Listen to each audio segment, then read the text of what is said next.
looking for that competitive edge, perhaps you should consider chiropractic care. Like athletes at all levels and in all sports have discovered, chiropractic care can help improve your performance. Let Chiropractic Arts Clinic help enhance your competitive edge and put you back in motion. Call 252-2424. I'm Ben Rogers, and this is Spotlight in the Sun. With me here today is Nina Snyder, Executive Director of the Buffalo City Tourism Foundation. Today we're talking about Buffalo, a really big one, and he's going to get a name. Nina, can you tell me what the world's largest buffalo brings to the city of Jamestown? Well, he's world known. You know, when Hampton Inn did the refurbishing about 3 years ago, they came in, they gave us a grant. We were able to reconstruct him almost, have him painted again. And one of the byproducts of that was that it went on satellite radio and TV, so it literally, we got notes from Australia and all over. So he's already been out there. He's been in Times Square in New York. He's better traveled than I am. All right.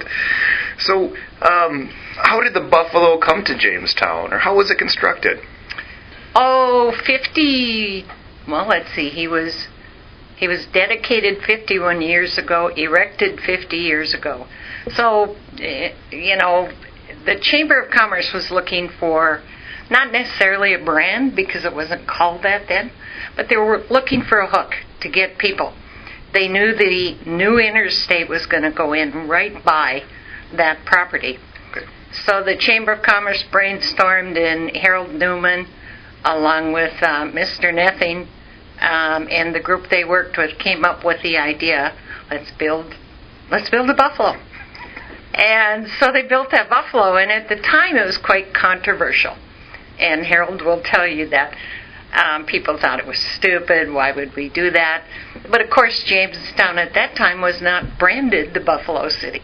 Okay. So out of that then spun the National Buffalo Museum, which interestingly had cows in the pasture for a long time. So now the buffalo are there, and of course Frontier Village sprang up before the museum, and it's just grown ever since. Okay. Well, we are talking the buffalo, the world's largest buffalo, and that's because you're having the Name That Buffalo contest, which started today. And I'm wondering, why have that contest right now? Well, we've all had a long, hard winter. And then you look at the economic situation, and for Jamestown, Fargo, you know, that chance of flooding again, and it was like, you know, we need something fun. We need something to, for a while, take our mind off it. And for years, I have been asked by the media, when they would come in, how come he doesn't have a name? You know, he's got the distinction that he's the world's largest buffalo, but he doesn't have a name. So we thought timing was good. We went to City Council. They own that buffalo. They approved it, and we're off and running. All right. I understand you had some help kind of getting this project off the ground. Who helped you out? We set up a committee, and on the committee are Buffalo City Tourism Foundation board members, radio stations, both our local radio stations. We brought the college into it. The college does marketing classes and hospitality classes. So Mort, the instructor out there, gave me a call, and we tied in 3 college students. And they've been wonderful to work with. You know, their enthusiasm, their new ideas, and they have worked hard on this project. Okay. Well, what have they done, and how does that tie into how people can get out there and vote? They have created, right now the website we have up is a temporary, and we'll be bringing up the one the college students did for us this week. But our website is namethatbuffalo.com. Okay. They helped with creating the posters. They wanted the $1,000 cash prize. And I think the rest of us on the committee went, well, that's a big shot. You get the money, we'll do it. And they went out and they got the sponsors. Oh, wow. So they were the ones that made the calls and got the sponsors so that we can offer a $1,000 cash prize. Okay. Well, how else can people vote to get their shot at that cash prize? You can go to namethatbuffalo.com, and on that is an entry form, so you can fill it out right there. One of the things we'd like to know is why you chose that name. You know, as much as this should be fun, we also want the name to be timeless. And so tell us why you want that name. So they can go to namethatbuffalo.com. You can email us at namethatbuffalo@tourjamestown, TOUR, jamestown.com. Again, tell us why. We've got forms out in the local community, and so you can pick up a form now. Then you can mail it, P.O. Box 917, Jamestown.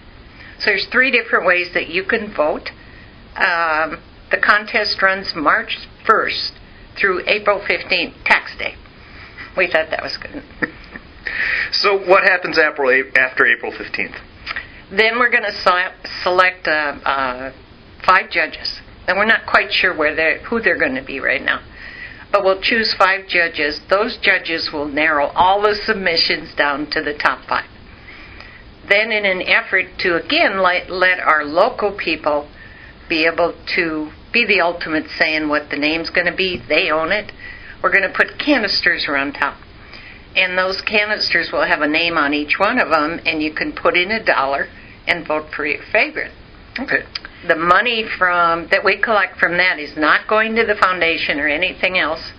It'll go to landscaping around the big guy, as I've nicknamed him. Okay, so aside from that $1,000 cash prize, why should people be excited to get out and vote? They might win. Well, they might win, and there's just that, you're helping us, again, to brand Jamestown. And it's just fun. Let's do something fun. All right, well, this kind of seems like a good start to the year with all that bad news kind of looming in the future, possibly. So what other events does Tourism in Jamestown have planned for the upcoming future that we should be looking out for? Well, a couple of things that are coming up this summer. The Frontier Village is going to move the Eldridge Town Hall into the village, so they'll have a new building there. Fort Seward recently was given 2 scooters, so that if you go out to Fort Seward and you want to see the flag and the memorial, you've got 2 scooters that you can use. They are also putting in interactive kiosks so that you can come in and you can look at the history of Fort Seward.